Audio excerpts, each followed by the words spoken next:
peu. On va retourner en Angleterre. On était tout à l'heure en Angleterre pour la Jaguar. Et là, on va aller carrément sur une des marques les plus nobles de la planète, on peut dire. Hein, c'est Rolls-Royce. Hein, Fais un peu de ménage, mais bon. Voilà. Alors mon cher Dominique, Je te laisse le micro. tu parles bien fort dans le micro, hein, tu le lèches même si tu veux. Mon cher Dominique, comment vas-tu? Fort bien.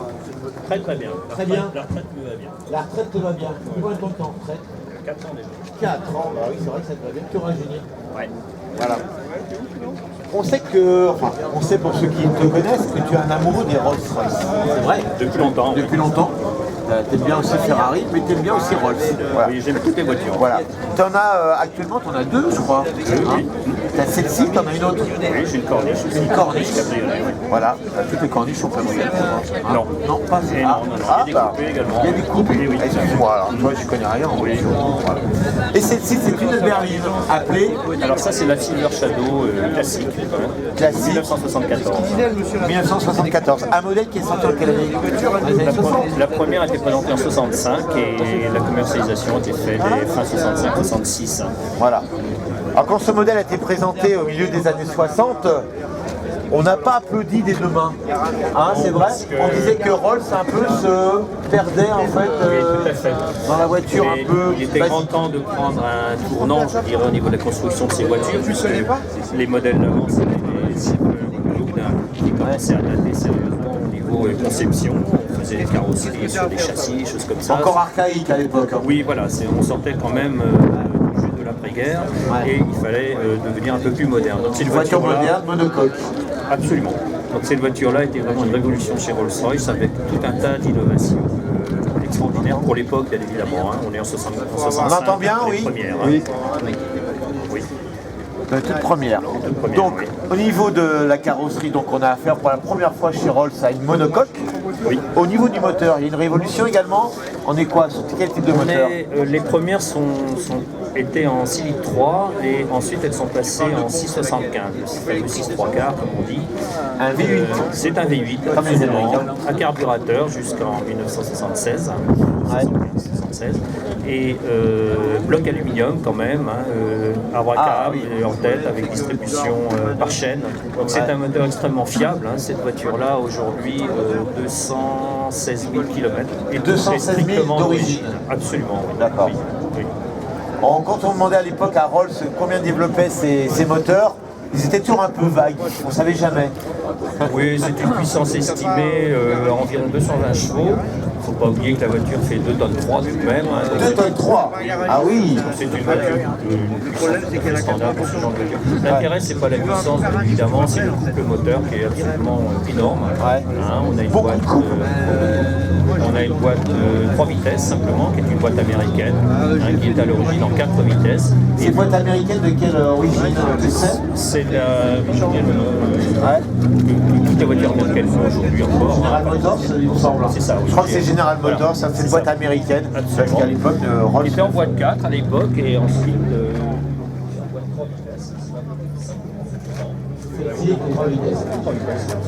Oui. On va détailler d'abord l'intérieur de cette voiture, parce que comme toute Rolls qui se respecte, bah, l'intérieur c'est top. Enfin, Alors, une chose qui est importante sur cette automobile, c'est l'historique que je connais parfaitement bien. Je suis le 3e propriétaire. c'est le troisième propriétaire, pas forcément. Oui.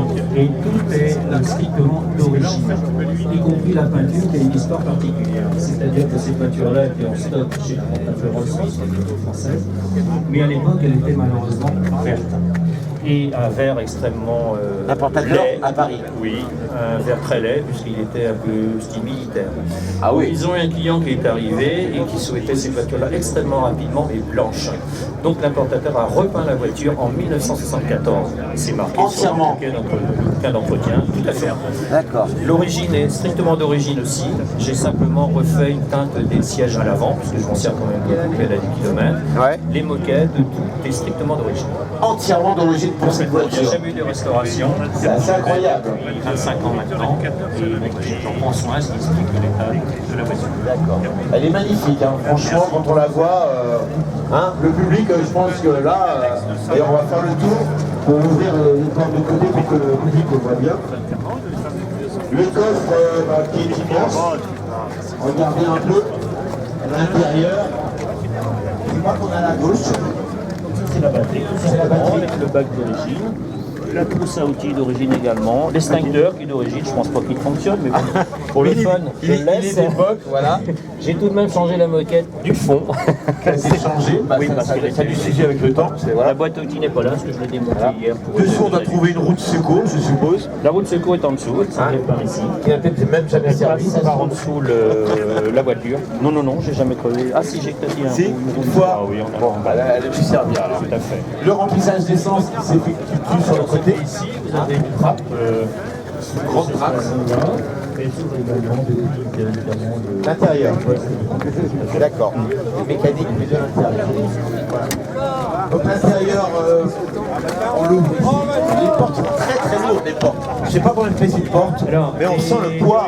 Oui, mais les portes sont en aluminium, hein, tous les ouvrants, capot, le port arrière. Tous les ouvrants sont en aluminium. En aluminium, oui. D'accord. Il y a un problème de poids, hein, tout simplement. Pour essayer de réguler le problème de poids qui est assez, On est quand même dans des chiffres assez dans des chiffres impressionnants. assez impressionnants. Oui, Voilà. tout à fait. On se dit qu'une voiture comme ça, sur la route très lourde, la tenue de route, ça ne doit pas être terrible. C'est une voiture assez délicate à conduire parce que c'est très très doux, c'est-à-dire la direction est très directe et extrêmement douce.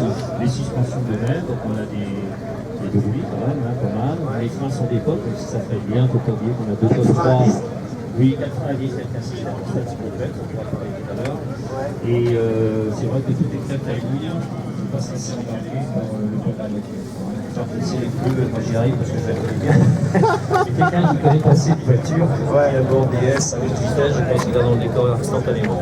Alors, celui qui n'est jamais monté dans une Rolls, comme moi d'ailleurs, hein, on s'imagine que tout doit être feutré, tout doit être silencieux, enfin tout doit être un peu aseptisé, qu'on est dans un coco, dans un salon roulant, c'est vrai, c'est un peu ça? Complètement, il n'y a pas de bruit, il y a une odeur de cuir extrêmement agréable, des poules en cuir bien évidemment. Ouais. Et la sonorisation pour l'époque était très très bien faite, malgré la face avant qui est quand même très droite, donc qui génère des bruits de vent, hein, Ouais. de voiture, mais c'est quand même très agréable. La boîte de vitesse aussi est d'une douceur, on peut dire, équivalente à ce qu'on fait aujourd'hui dans les très grandes marques. C'est vrai. Aujourd'hui, rouler dans cette voiture, c'est pas décalé quelque part? Si, complètement, c'est ce qui m'intéresse justement, hein, parce que c'est une voiture qu'on ne verra plus. J'espère qu'on va pouvoir justement continuer à rouler longtemps, hein, c'est ma grande inquiétude aujourd'hui, ceux qui sont amoureux de voitures comme moi. Mais pour rouler à 80, c'est bonheur. D'accord. Pour entretenir ce type de voiture, pour entretenir, c'est de la fatigue. Il faut trouver le bon professionnel ou on le fait passer à soi-même. On va pas dans le premier garage qu'on trouve sur la route. Je fais pratiquement tout moi-même parce que bon, j'ai la chance de bien connaître la mécanique. Les seules choses que je ne peux pas faire, il y a des outils très spécifiques pour la marque, notamment si vous voulez changer une pompe comment ça s'appelle, de haute pression. Bon là, il faut un outil absolument particulier qui coûte une fortune que je n'ai pas. Donc je suis obligé de faire appel à un professionnel. Je l'ai fait qu'une fois en 25 ans, donc c'est pas un problème. Tout le reste, c'est un entretien classique, c'est une voiture normale. Hein. On change les plaquettes de frein, on change les courroies, on change les bougies, on vidange. Comme une voiture normale. Le souci, c'est le circuit hydraulique, qui est un circuit extrêmement complexe, hein, puisqu'il y a 3 circuits hydrauliques différents. Il y a 2 circuits de freinage, plus un circuit de secours, un circuit de hauteur de caisse, un circuit de suspension. Pourquoi il y a une hauteur pneumatique là-dessus? Oui, c'est-à-dire que la voiture a une hauteur constante. Oui, quand vous la chargez, elle remonte instantanément pour avoir sa hauteur de caisse standard. Quand vous ouvrez une porte, elle remonte toute seule. C'est incroyable. Ah oui, c'est extrêmement complexe. C'est le problème de ces voitures-là en entretien, c'est-à-dire vous devez rouler absolument régulièrement, ce que je fais tous les 15 jours, été comme hiver, parce que si vous avez une voiture qui reste immobilisée plus d'1 an, vous risquez d'avoir des frais absolument monstrueux au niveau hydraulique. Comme beaucoup de voitures, les voitures plus elles roulent, plus elles marchent. Particulièrement celle-ci, c'est Rolls-Royce. Qu'est-ce que je voulais dire? On va détailler le moteur. Hein, on va détailler ce V8 Rolls-Royce avec sa boîte, comme on disait, à 3 rapports de chez General Motors, boîte automatique. Alors, et puis on a ça avant de commencer, cette fameuse. Avant, ça s'appelle ça, c'est très recherché. C'est la fameuse série de Texas qui a été créée par Charles Sick pour cette marque. Donc pourquoi ils ont créé cela? Tout simplement parce qu'à l'époque, les gens qui achetaient Rolls-Royce ont des mascottes plus ou moins fantasy, ça ne plaisait pas à Rolls-Royce, qui a demandé à son client de faire quelque chose de spécifique pour la marque. C'est devenu un emblème absolument mondialement connu. C'était quand quelle année, tu sais, à peu près? De mémoire, je crois que c'est 1906-1907. 1906-1907 pour cette sculpture, on peut le Il dire. existe également agenouillé. Agenouillé, il y a deux types. Et la taille des voitures actuelles, c'est celle que vous avez sous les yeux. Mais dans les années 20, les années 30, les séries étaient beaucoup plus hautes que ceci. On en revient au moteur, je reste de ce côté-là, moi je fais le tour, attention à la carrosserie quand même, on va essayer de ne pas s'appuyer. Alors dis donc, wow, hein, c'est bien rempli. Oui, il y a des nouilles, comme on dit. Ouais. Donc le V8 on le voit bien, hein, ici, Tout à fait. hein, il est là, Oui, et avec un tas d'accessoires autour. Hein, il y a ça là-bas, je dis ça parce que je ne sais pas trop ce que c'est.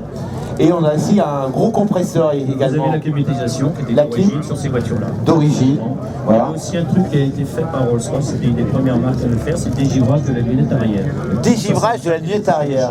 Il n'y a pas beaucoup d'automobiles qui avaient ça à l'époque. Je pensais que c'était plus vieux que ça, moi. Ah bon, si tu le dis. Ok. Alors, qu'est-ce qu'on a ici? Alors, ce gros tuyau là. La climatisation, Ouais. le réservoir d'eau, bien Le évidemment. réservoir d'eau. Classique, l'alternateur, le boîtier de direction. Là, les têtes d'amortisseur. Oui, les têtes d'amortisseurs, donc vous imaginez la taille des amortisseurs. J'imagine. Ouais, La spéciaux. filtration qui se fait ici, sur l'aile droite. Ouais. Et vous arrivez Ici, à un second système tuyau. classique avec les fameux issus que tous ceux qui ont des anglaises connaissent bien. Simplement deux issues, deux gros issues. Tout à fait. Ouais. Pour information, les issus qui sont là depuis 25 ans, je n'ai fait aucun réglage. C'est vrai. Rien. Rien. C'est-à-dire, je change par contre tous les 5000 km, je change tous les filtres d'essence, des filtres à huile, enfin, Ouais, la filtration et tout systématiquement, Ouais. mais je n'ai jamais touché un réglage. Je parle du principe que quand quelque chose fonctionne, vous le touchez, rien. Et elle marche parfaitement. C'est-à-dire que Elle le roule rôle, 95 sans plomb, il n'y a pas d'additif, il n'y a rien, c'est monté Ouais. comme un camion, donc de toute façon Ouais. ça risque rien. Les régimes moteurs ne sont pas très énormes. D'accord. On remarque un gros capitonnage hein, pour le bruit. Pour le bruit, je pense qu'à l'intérieur, on ne doit rien entendre. Le moteur doit être. Ça va. On entend, vous avez des soupapes hydrauliques également. Soupape hydraulique. Vous voyez, c'est Ouais. quand même une voiture malgré Ouais. l'âge Ouais. qui est extrêmement moderne. D'accord.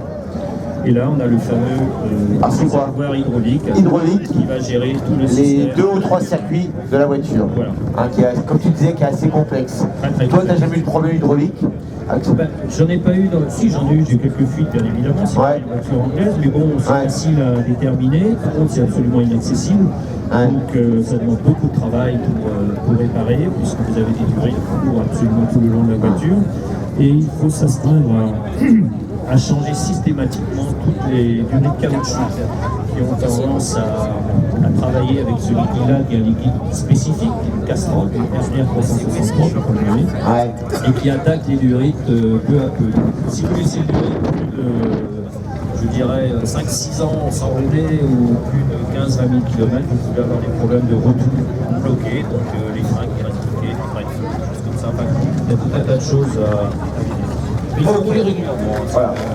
C'est vrai que cette voiture-là, c'est beaucoup vendu aux États-Unis, bien sûr. D'ailleurs, on visait le marché américain. Oui, on a vendu pas mal, je crois, là-bas. La Shadow était la voiture La plus grosse. D'accord.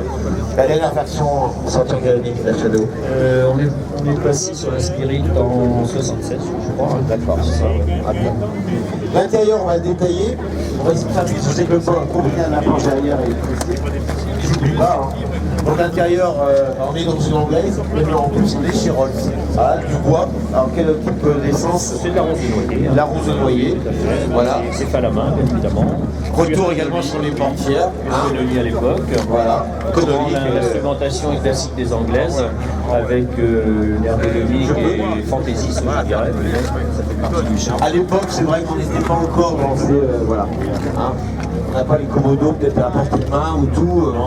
Voilà. On a une console déjà, c'était pas courant à l'époque. Hein. Une console qui sépare bien les deux sièges à l'avant, avec une radio qui se trouve La là. radio fonctionne parfaitement bien, elle est décollée. Elle se trouve là. Voilà, c'est assez original. Et on a quelque chose de séparé, c'est Alors Ça s'appelle c'était- comment ça? Ça, c'était un lecteur de Cartouche. De cartouches. C'était des cartouches qu'on mettait. Ça, je ne m'en sers pas parce que de toute façon, j'ai pas les cartouches. T'as pas les cartouches. Mais à l'époque, c'était un produit d'époque. Pareil, oui. On trouve pas. Et c'est marrant parce que c'est séparé de l'autoradio. Voilà. On a toutes les commandes, les vitres électriques qu'on trouve ici, Oui. je pense, et qu'on retrouve. Ah oui, il y a les sur la porte. rétroélectriques, les sièges Les électriques, 4 vitres électriques, regardez bien là. Tout ça strictement Tout est d'origine, regroupé. hein. Oui, oui. Et c'est très beau à regarder. Hein, déjà, on passe son temps à Je pense regarder. qu'à l'époque, pour le prix, vous pouvez faire quand même cet effort-là Ouais, d'avoir Combien ça valait à l'époque ce type de voiture? Bonne Tu question. connais Ouais, tu sais pas? Non, j'ai pas d'idée. Je sais que la Corniche était la voiture la plus chère au monde quand elle est sortie, mais celle-ci, j'ai aucune idée. Vraiment, je ne sais pas. Alors, on va parler justement du prix, parce que étonnamment, ces voitures-là, aujourd'hui, ça vaut pas très cher. Pourquoi d'ailleurs? Combien ça vaut en moyenne? Il faut faire très attention Ah. au prix du Rolls-Royce Moi, j'en ai vu à Shadow, très notamment. plus cher. Alors si vous voulez acheter une Shadow, je peux vous trouver à 10 000. Il n'y a pas de problème. Même moins, j'en ai vu à moins. Oui. Par contre, vous allez rajouter à peu près entre 40 et 50 000 euros pour la faire marcher. Ah ouais, d'accord. Il faut savoir que le prix des pièces est absolument monstrueux et qu'à partir du moment où vous avez par exemple un circuit de 40 fer, attendez-vous une facture de l'ordre de 12 000 euros. Déjà. C'est le minimum. Minimum. Donc, une voiture dans l'état que celle que j'ai aujourd'hui, qui est correcte, donc je me sers régulièrement, je pars en vacances et tout avec et tout, Ça vaut est estimée aux alentours de 30 000 euros. 30 000 Dans cet euros. état-là, avec un historique connu, avec la conduite du bon côté, bien évidemment, et tout, et qui n'est pas resté 10 ans en Angleterre à pourrir sous la flotte. Voilà. Donc je vous conseille fortement de ne pas acheter une voiture à 10 000 euros, à monter beaucoup d'argent derrière pour la refaire. Mais c'est extrêmement compliqué, très Alors, c'est vrai ce que tu dis quand je parlais de voitures à moins de 10 000, c'est des conduites à droite qui sont restées des années sans rouler et qui sont dans un état de. Voilà. Et qu'il n'y a pas grand chose à faire pour ces voitures-là d'ailleurs. C'est une voiture qui rouille hein, comme les autres, hein, si vous ne faites pas attention, il n'y a pas de problème. Mais c'est surtout, le moteur en lui-même ne pose pas de problème. Le V8, la base du V8 est indestructible. C'est tout ce qu'il y a autour. Dès que vous y touchez, c'est une catastrophe. Ok, merci pour toutes ces précisions. Tu connais très bien ta voiture. Oui. C'est un bonheur de discuter avec toi. 25 Je ans, pense oui. que les gens ont appris pas mal de choses. Et voilà, cette Silver Shadow est vraiment dans un état magnifique. Vous pouvez l'applaudir. On va laisser repartir. Vous pouvez l'applaudir parce que cette voiture est vraiment dans un état